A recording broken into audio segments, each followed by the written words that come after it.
Hello, my name is Dr. Jennifer Lee, and in this video, we will highlight the work of two phenomenal women of color from the Arkansas Department of Health, specifically their work engaging women of color communities through innovative methods. Centering women of color in our work is vital to ending the HIV epidemic and also responding to other health disparities and inequities which persist in women of color communities. My two special guests today will talk about how they centered women of color lives, lived experiences, knowledge, and expertise by creating collaborative relationships, building trust, sharing power, and meeting women of color where they are to make equity-oriented change. We hope you will find this video helpful in understanding how you can center women of color in your work toward ending the epidemic. I'm honored and privileged to be joined by ChyChy Smith and Shakia Jackson. Before we kind of jump into some of the work that you've done around women of color at your health department, could you just both tell me a little bit about yourself? What does culturally responsive community engagement with women of color look like to you or mean to you in the work that you do on a day-to-day basis? I'm coming from a background in community outreach. Um, responsive community engagement with women of color mean just including women of color in every aspect of program planning. I don't feel that it is conducive to create programs for a particular group without including them in the planning process.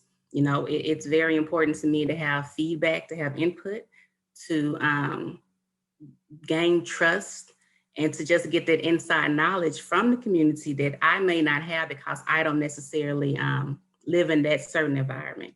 So to me, it's all about creating safe places for my Black women, my Black sisters to join, to be able to speak freely, to express themselves, and to allow me to take their feedback and develop programs that are tailored to their specific needs. Absolutely, and I completely agree with Shakia on that. I will also add that in my work, I have found it really and profoundly important to actually get the feedback or the input of the communities you want to reach before you even start thinking about a program. For example, we see data all the time. We're exposed to that data that the communities may not see or may not know that this is happening in their communities. And for example, we can say, okay, so hypertension is really high among women of color, especially Black women. Is this something they actually know? Maybe, maybe not. They really don't have access to healthcare services. So a majority of us don't know when we have these chronic conditions. So I find it really helpful to go out and talk to your community and say, hey, what are the things that impact your life? What are the things affecting you? Because it might be of concern to me that your hypertension levels are high, but then to them, it's, I need to eat. And so what we can do is instead of creating programs that focus on hypertension, we can create programs that focus on nutrition that will help reduce hypertension. So I think it's really important to include your community in your thought process, even before you come out with a program or before you begin program creation or program planning. You need to know what these women of color, which is the target population here, what's affecting their life, what's affecting them every day, what's impacting their lives. And that's where we need to begin, no matter what the data shows us, because we can see something in data, but then the lived experiences tell us something different. So we need to go by their lived experiences because this is what will help them better than what we see on our end. Back in 2018, maybe late 2017, we developed a breastfeeding support group for that was focused on Black mothers in the state, because we didn't have any focus groups that were just specifically focused on Black women. So the original meeting met twice a day. We met at 11 a.m. for stay-at-home moms and 6 p.m. for moms who worked. So originally this thought process was that this was just a great, it was a great program because we were having 2 meeting times within the same day. But ultimately, those times weren't conducive to the community that we were serving. So we did not get a lot of attendance. Really, we only got like maybe a handful the first meeting and like almost none the rest of the meetings. So in order to reach more women, I took the meeting and I put it on Facebook, and it became Mocha Live. Originally it was called Mocha Cafe, but it became Mocha Live. And so it became a virtual social media breastfeeding support group. And it just instantly became popular with Arkansans because they have the ability to watch the meeting at their convenience. They can watch it live, or they can go back and watch the recording. So every meeting that we've had since the program launched in October 2018 is still available on Facebook. And another program that, it's not really a program, but Arkansas recently created a maternal mortality review board. And so to address the maternal mortality rates in the state with the passing of Act 829. So I knew that a lot of community members weren't really familiar with maternal mortality. They needed to receive more education on it. So I mobilized my community partners to create a Black maternal mortality panel discussion. And we got the community involved. It was a huge success. It was live streamed on Facebook.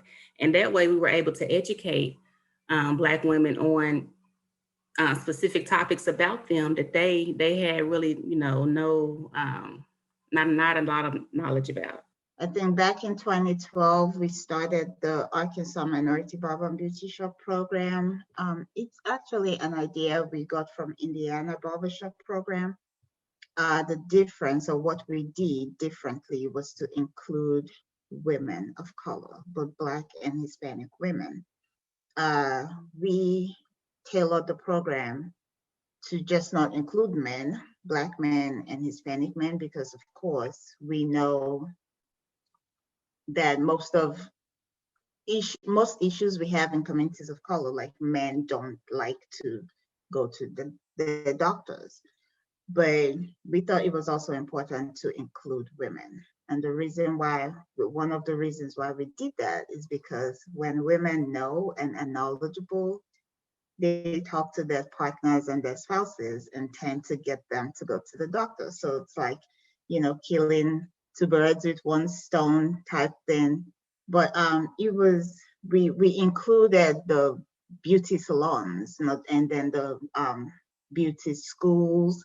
And that was our way of reaching out to women, talking about chronic diseases and cardiovascular risk factors such as hypertension, diabetes, obesity, cholesterol levels, and things like that. And I think that doing that was effective for us because not only did it increase reach, we were also able to we were also able to get ambassadors in the community, because most of these salon owners and barbershop owners became our advocates in their communities. So people they were talking to were not listening, they weren't getting information from us as health department employees, but they were listening to people they consider as their community leaders and people they trust. So when a cosmetologist or a beauty salon owner says, hey, have you checked your blood pressure today? What is it? I mean, they were very effective at reaching out to the members of their communities and their clients and bringing more people into the fold and making them aware of the program. And because of the success of this program, we have actually started looking into, with of course input from these community advocates, we started looking to incorporate HIV testing and into it, because of course we know there's this stigma of HIV, especially in the Black communities. People don't want to get tested because they're afraid of what might happen if they're positive. They're afraid of being rejected by their communities. But we are now incorporating HIV testing into the barbershop and beauty shop programs. And we are hoping, this is the first year we're going to do that. So we're hoping that if we get anyone who's positive, we can link them directly to care through the Ryan program or HIV support groups, through what they call the LTCs. I can't remember what it stands for right now, but hopefully we will engage more people, both women of color and men, Black men, and communities of color, to actually be more, to become, part of their own care and their own advocates. So, like I said, this is the first year we're going to do that. I'm hoping to get a lot of feedback from this first cohort, and then we would use their feedback to change the program, make adjustments, and do what we need to do. But we're really excited about this, and I'm looking forward to see how we can use these avenues in the community to work towards ending the HIV epidemic. Getting the barbershops and barber salon and beauty salons to participate wasn't so difficult, thankfully. We went in and we talked to the owners and some of the patrons and some of the people who work there, and say, hey, this is what we're seeing through data. What are y'all seeing? Do you think this is something you need? Do you think this is something that's important to you? And of course, the feedback we got was really great.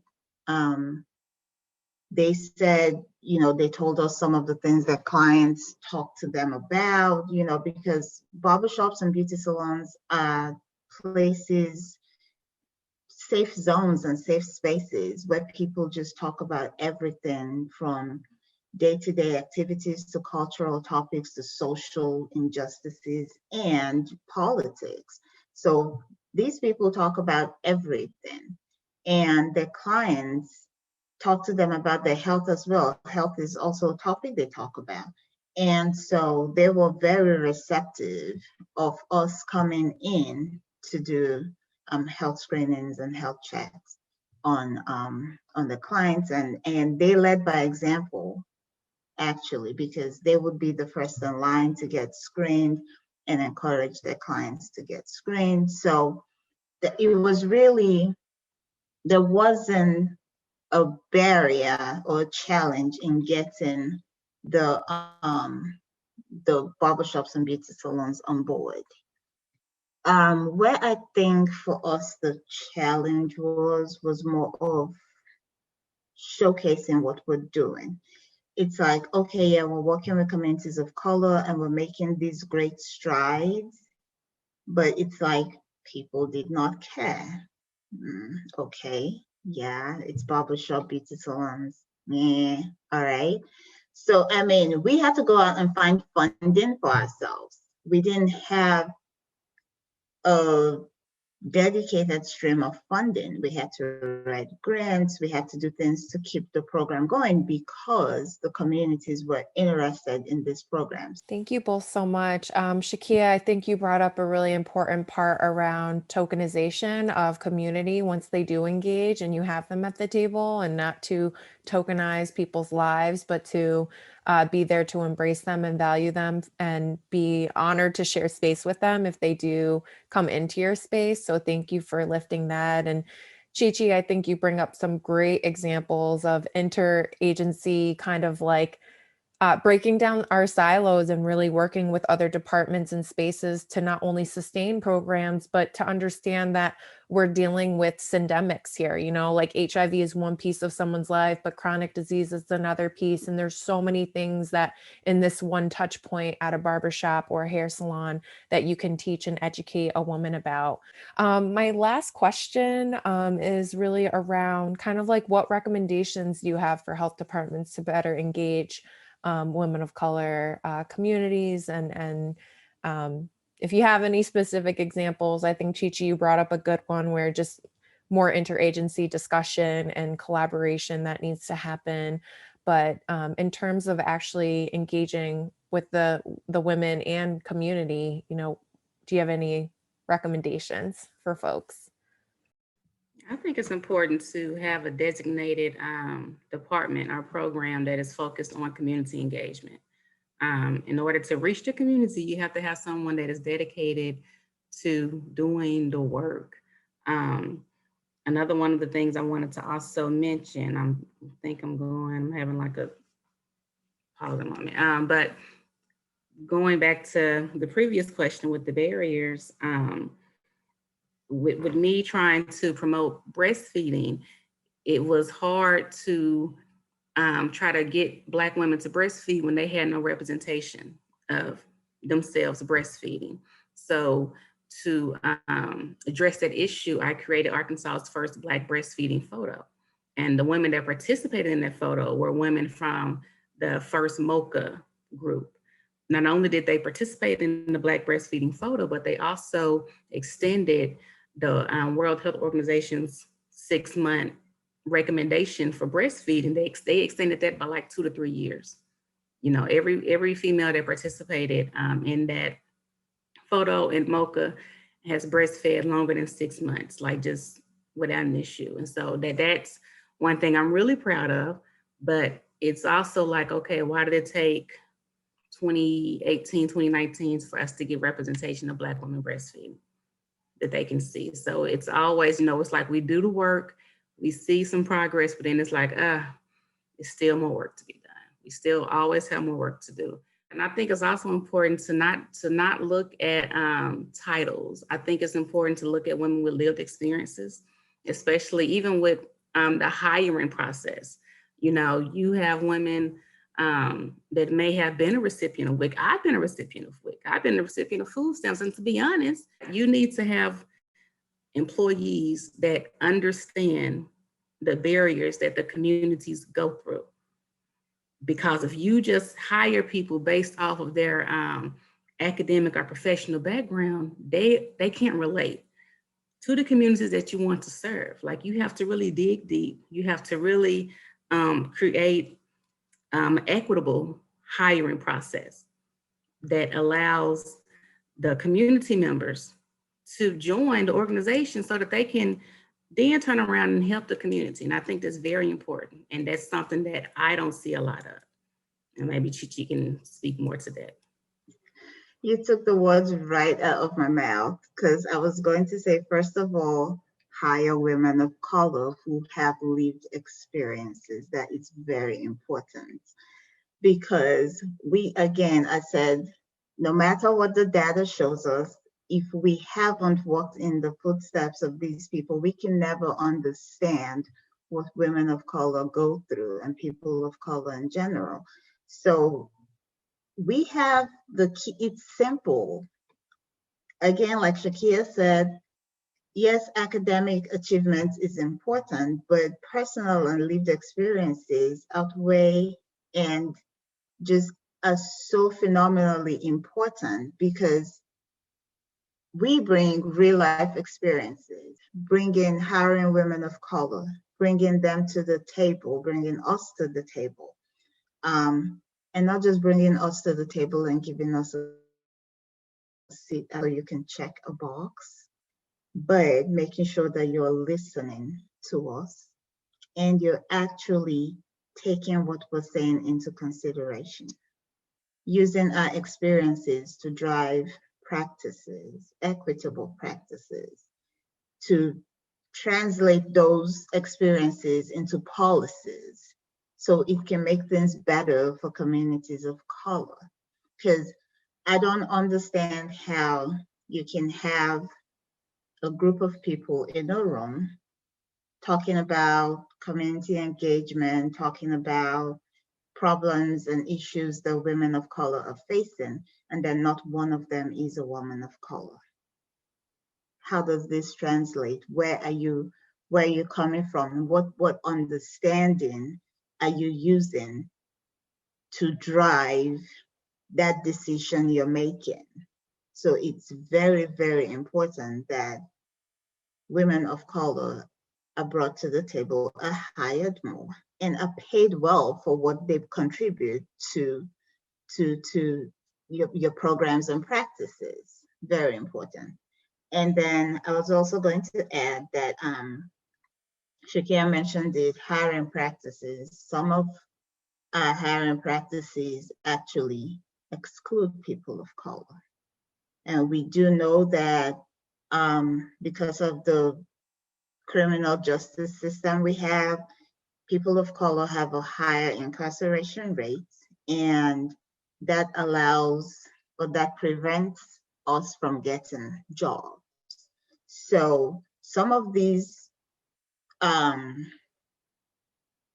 of the reasons why people were incarcerated are non-violent offenses, but this stays on their records forever. And so it's really difficult to get into health departments with the kind of criminal background checks that we have to go through. And people make mistakes, but then people turn their lives around too. Like I always say, that public health is a selfless job. And if you're just in it for the pay, then you aren't going to reach the community that you are hired to reach, because it's not going to be that passion. You're not going to have the passion that's burning for you inside to do it. And that's it. I'm going to leave it alone.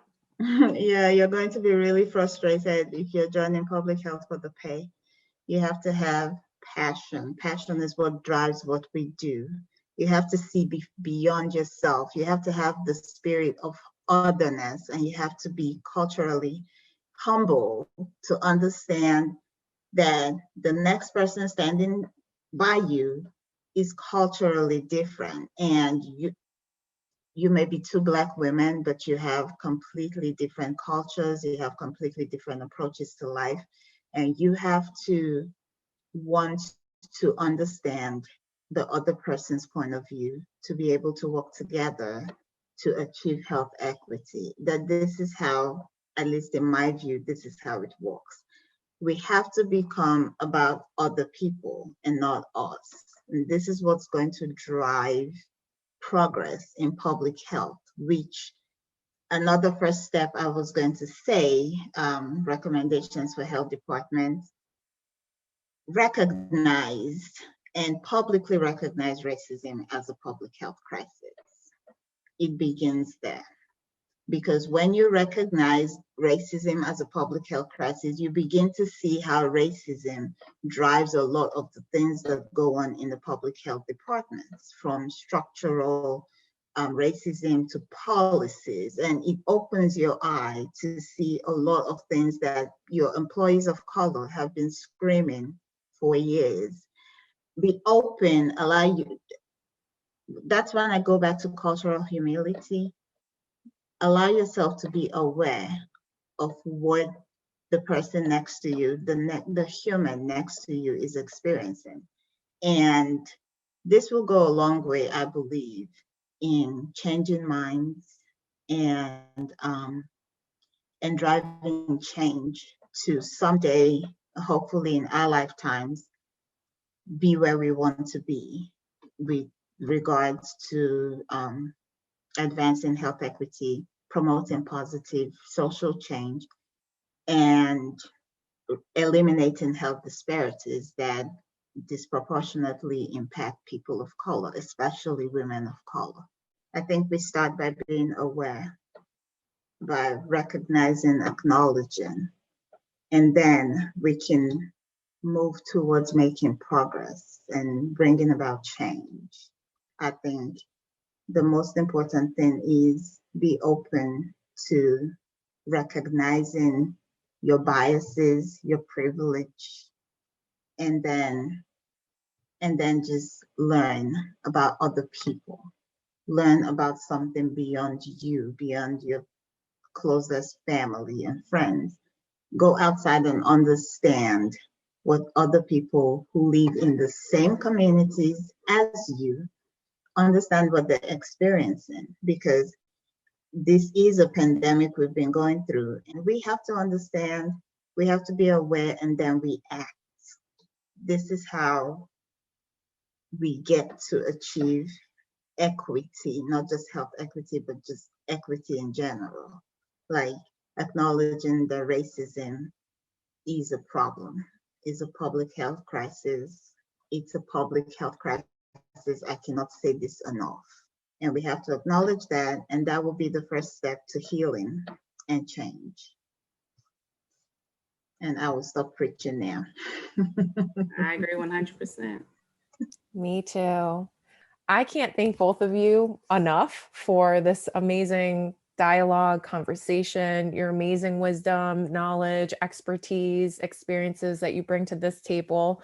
And I really hope that these examples and just this kind of conversation that we had is helpful to you and your work as working in a health department. If you're watching this, thank you. Thank you. Thank you for having us.